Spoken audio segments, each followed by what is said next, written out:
Akhirnya dibuka pintu, itu dengan kagetnya dia, itu si kakek-kakek itu nangis, cuman palanya dipegang.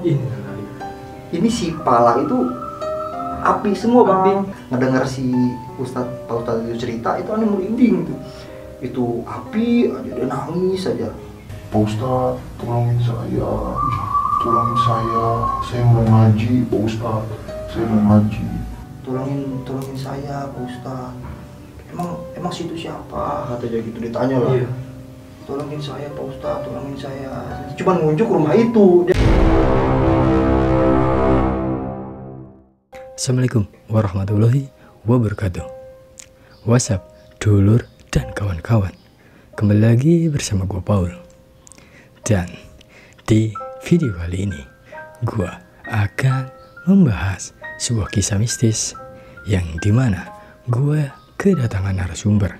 Dia memiliki cerita di dalam kehidupannya, yaitu tentang kehidupan saling sapa menyapa. Gimana?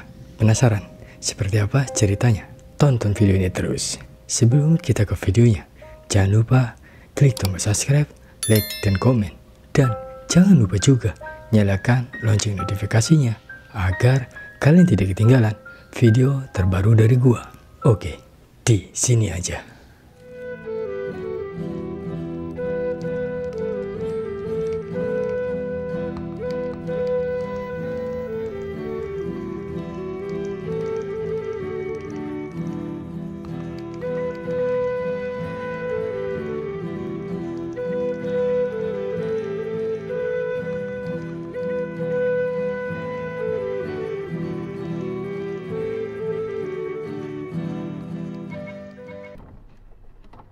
Bang, namanya siapa bang? Oh, Bang Ambon. Bang Ambon. Dari mana? Dari mana Bang Ambon? Dari Jati, Bang. Oh, cerita kisah mistis nih bang? Iya, biasa pengalaman di keluarga aneh di Jati. Ada. Iya bang, cerita aja kali bang. Ya, jadi gua punya pengalaman nih bang dulu. Iya. Jadi kan saudara gua kan bisa disebut ya tokoh agama lah di lingkungan gue itu. Saudara gue sendiri itu mah keluarga. Jadi waktu pas saudara gue 40 harian, biasa kan kalau di gue kan ke acara keluarga itu kan suka ada ceramahnya dulu lah ya. Nah disitu dia cerita, sekarang sudah almarhum memang saudara gue itu udah almarhum. Jadi dia itu tokoh agama. Jadi dia cerita ke saudara-saudara gue itu, jadi sih intinya gini, intinya lu kalau punya ilmu apa punya, bisa lah lu bisa sedikit, lu bisa ngaji, bisa apa tuh harus saling berbagi gitu. Jadi intinya tuh kayak gitu. Jadi ada di pas depan rumah dia, di pas depan rumah dia itu ada kakek-kakek itu sendiri sebatang kara dia bang. Sebatang kara lah dia mau keluarganya, mungkin gua nggak tahu ya itu dia, entah dia nggak diurus sama keluarganya entah gimana, cuma dia sehari-hari itu dia cuman kayak ngurungin gua buat dia makan. Cuman si kakek itu kagak mau berbaur sama lingkungan, padahal rumahnya itu ada pada depan pas pintunya dia, pintu rumah saudara gua ngebuka dia juga udah dari rumah dia gitu, jadi ada pada depan lah. Nah nggak lama emang semasa hidupnya juga sih kakek itu nggak pernah yang namanya berbau, bahkan ketemu dia aja, ketemu Pak Ustadznya itu nggak negor, dia nggak negor, ketemu itu dia nggak negor, apa tuh nggak negor dia itu biasa. Jadi kayak masing-masing ya, kalau menurut kita pribadi ya udahlah, dia juga nggak negor. Mungkin pernah ditegur, suatu hari pernah ditegur, abah pernaon gitu, tapi dia oh ini gini biasa. Jadi oh gini keriyo cina. Jadi kayak yang orang nggak mau ditegur gitu. Jadi kayak yang biasa aja kalau kita. Nah dia sakit, itu sakit lama banget ceritanya.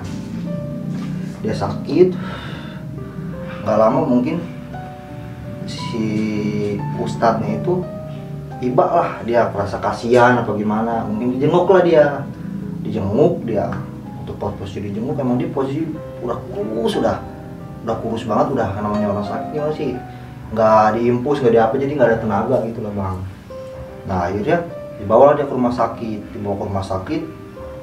udah pulang itu udah sempet sembuh tuh, udah sempet seger, dan dia tetap masih posisi begitu juga, nggak mau negur, nggak mau apa, bahkan terima kasih juga, dia ngomong ucapan terima kasih waktu pas di rumah sakit doang. Waktu pas nyampe di rumah tetap dia kayak gitu lagi, posisi kayak awal lagi. Masa bodoh lah. Nah, masa bodoh lah dia. Nah, akhirnya nggak tahu kenapa dia menjelang sebulan berapa bulan sakit lagi dia. Akhirnya nggak ada umur. Enggak. Meninggal dia.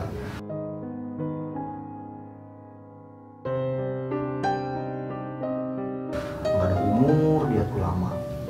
Nah, bingung lah Pak Ustadznya itu, saudara saya itu bingung. Ini mau gimana?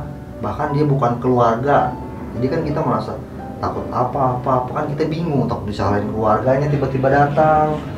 Dia akhirnya bingung lama, sampai semalam kan, meninggal malam, semalam sampai pagi juga itu sampai bingung dia. Udahlah, akhirnya dia ngambil keputusan, udahlah kita diurusin lah sama keluarganya, diurusin aja. Begitu dikuburin semua, diurusin, diajiin. Malamnya cerita bener-bener bingung dia itu, malamnya dia ngedatangin si kakak itu, posisi setelah berapa, udah 40 hari? Belum, itu baru habis dikuburin. Malamnya kan kita tahlil, tahlil pertama nih, tahlil pertama.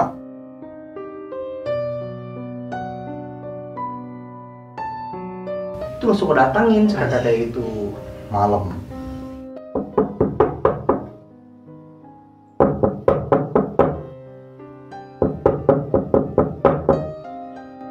Tok, pertama didiemin pintunya, diem aja dia. Siapa ya, nggak ngucap salam nggak apa, tok kayak gitu. Tengah malam itu? Tengah malam bang, posisi sepi kan di kampung saya. Aneh itu kan sepi, posisi pokoknya kalau ada orang meninggal, apalagi tetangga itu pasti sepi. Mistis apa gimana, tok, assalamualaikum, itu enggak, ini kok nggak ada jawaban, ibarat maksudnya nggak ada orang gitu.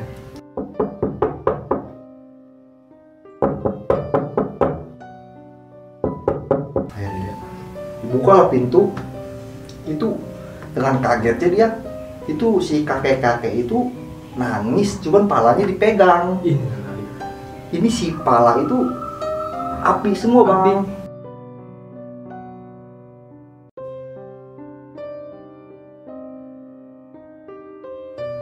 Itu asli aneh juga pas ngedenger si Pak Ustadz itu cerita, itu aneh merinding tuh. Itu api aja, dia nangis aja. Pak Ustadz, tolongin saya mau ngaji, Pak Ustadz, saya mau ngaji. Tolongin saya, Pak Ustadz. Emang situ siapa? Kata dia gitu, ditanya lah. Iya. Tolongin saya Pak Ustadz, tolongin saya. Cuman ngunjuk rumah itu, dia nggak ngomong saya kayak kakek, enggak. Iya. Saya, Pak Ustadz tolongin. Cuman bahasa tolong doang. Tolongin, doain saya Pak Ustadz, tolongin doain saya. Akhirnya dia tutup pintu lah cepet-cepet. Masuk dia ke kamar, dia merenung di kamar.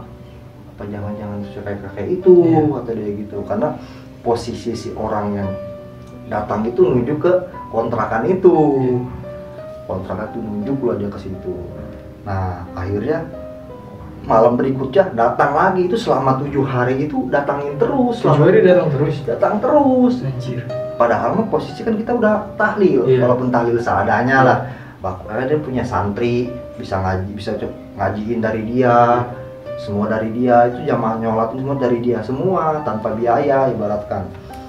Lo sendiri kan bang, tinggal di sini makan, kalau kita nggak punya biaya kan gimana, bahkan orang lain juga nggak bakalan datang. Hari keduanya dia ngedatangin lagi.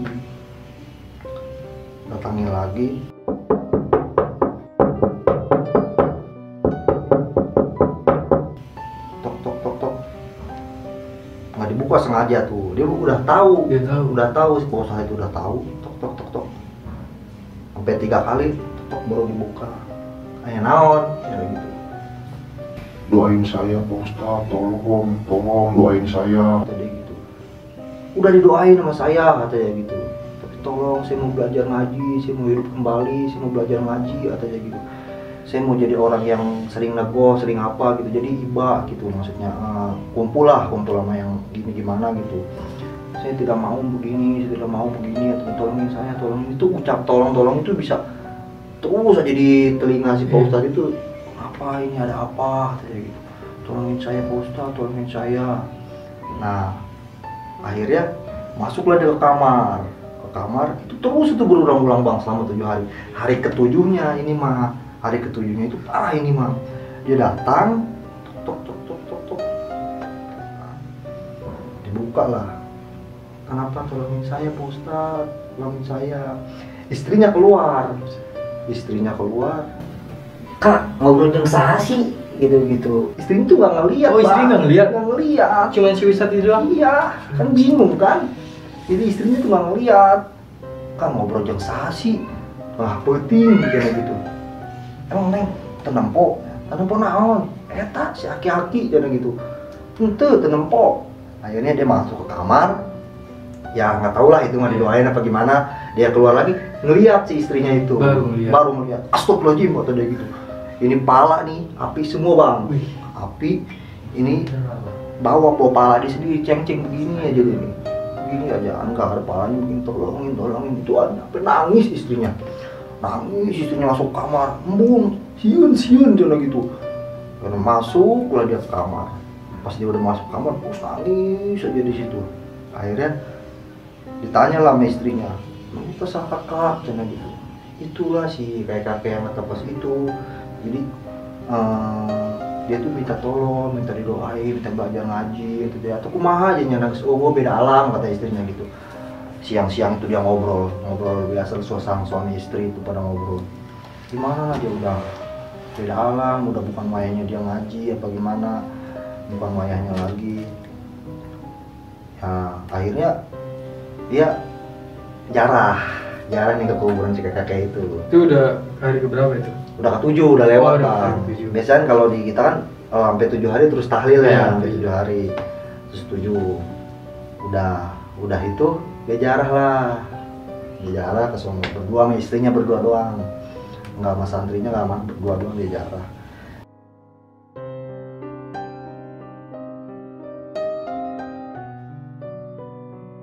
Mungkin ada bahasa lah ke dia itu, geus ulah mikiran naon, geus tenang bae di ditu, ibarat kayak saya omongan gitu.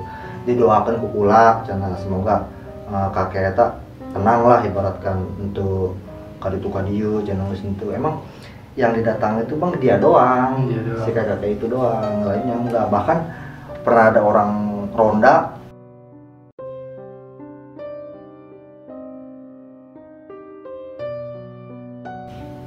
itu, ada orang ronda kan, ceritanya ada orang ronda ditanya sama yang ronda itu, Maji, kernaon jana gitu. Iya, keraya si iya ngobrol jeung saha. Jadi dia tuh duduk bang, berdua kayak gini lah, duduk iya. Jadi nggak takut lah ya kalau kita pribadi kan pasti udah kabur pasti ngeliat begitu tuh. Dia ngobrol aja berdua sambil dia ngerokok sih kayak itu juga tetap ngerokok si ustadznya itu ngobrol biasa. Udah itu mah udah lebih dari sudah hari 2 hari 3 hari itu sampai 7 hari tuh pas hari terakhir sebelum dia jarah ke makamnya itu. Nah di situ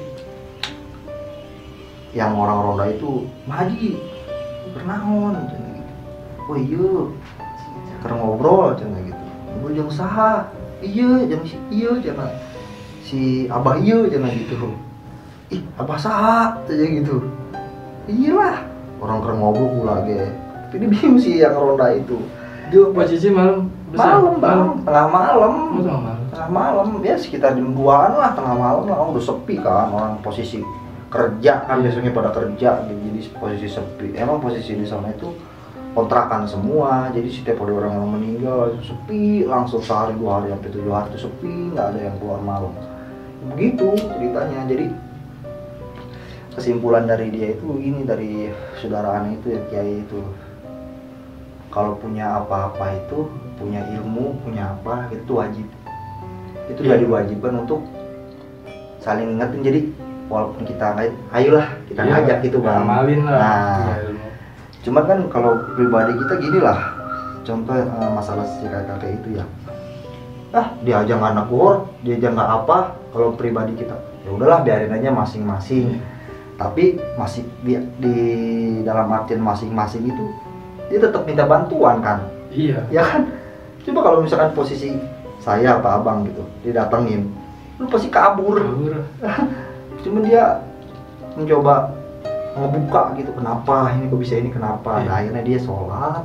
Saya kata si saudaranya itu sholat, nggak tahu sholat apa, dia sholat tengah malam, bukan sholat tahajud bukan, pokoknya sholat. Dia sholat, buat istiqoroh kali ya bang, jadi minta petunjuk gitu. Dia sholat, nah dia dimimpiin tuh, mimpi ya itu, jadi ada kayak apa juga nggak tahu, dia tuh cerita, pokoknya suruh amalin gitu. Jadi dia punya ilmu, saling berbagi itu intinya mah. Dia harus saling berbagi, nggak masing-masing.